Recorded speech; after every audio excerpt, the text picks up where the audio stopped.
Hey everyone, welcome back to Why Modern Love Fails and How to Fix It. I'm Jessica Harper, and today we're diving into something that, honestly, comes up in almost every session I have with couples. Communication.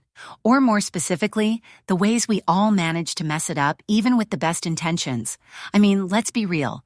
Even therapists aren't immune to the occasional, "Wait, what did you just say?" moment at home. So let's talk about the most common pitfalls.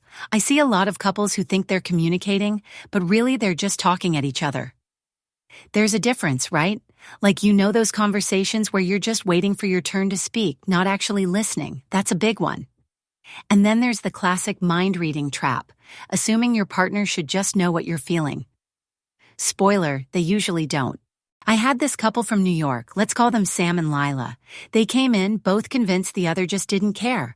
But what was really happening was, well, they were both talking, but neither was really hearing the other. So, I introduced this super simple listening technique. It's almost embarrassingly basic, but it works. One person talks, the other just listens, and then repeats back what they heard. No advice, no fixing, just reflecting. And you know what? It was like flipping a switch. Suddenly, Sam felt heard, Lila felt understood, and the tension just eased. So, if you're feeling unheard in your relationship, try slowing things down. Ask your partner to tell you what they heard you say. It sounds a little awkward at first, but it's amazing how much it can clear up. And if you're the one listening, resist the urge to jump in with solutions. Sometimes, just being present is enough.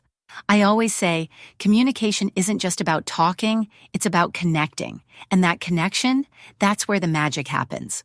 Now, let's shift gears a bit and talk about trust. This is a big one, and honestly, it's where a lot of relationships hit a wall. I get asked all the time, how do I know if I can trust my partner? Or, what should I be looking out for? And well, there are definitely some early warning signs, little things that can erode trust if you're not paying attention. For example, secrecy around phones or social media, sudden changes in behavior, or even just that gut feeling that something's off. I had a guest expert on recently who shared a story about a couple where one partner started snooping through the other's messages. Now, I'm not saying snooping is ever a good idea, but in this case, it actually led to a breakthrough. They finally had the conversation they'd both been avoiding, and it turned out the real issue wasn't infidelity. It was feeling disconnected and insecure. So what do you do when trust is broken? That's the million-dollar question, right? Rebuilding trust takes time, and it starts with honesty, sometimes brutal honesty.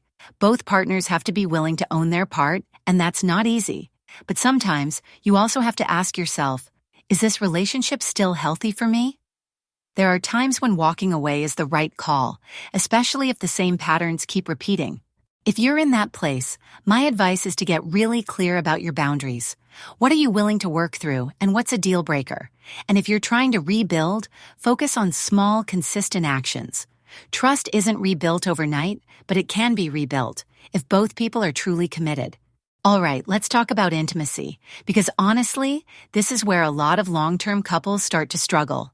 Life gets busy, routines set in, and suddenly you realize it's been weeks since you really connected, you know? I had this couple, married for over 20 years, who came to me feeling more like roommates than partners. They loved each other, but the spark just fizzled. What I told them, and what I tell a lot of couples, is that intimacy isn't just about sex. It's about those little moments of closeness, holding hands, sharing a laugh, even just making eye contact across the dinner table. Sometimes it's about scheduling time together, even if it feels forced at first. I know it sounds unromantic, but in our busy lives, sometimes you gotta put it on the calendar.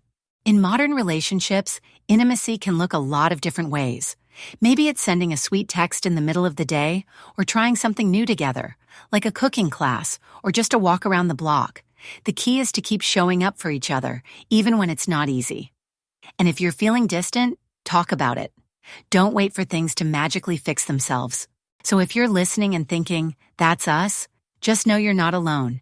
Every couple goes through ups and downs. The important thing is to keep reaching out, keep being honest, and keep making space for each other. That's how you keep the spark alive, even when life gets in the way. Thanks for joining me today. There's so much more to explore, so stick around for future episodes. Take care and keep loving bravely.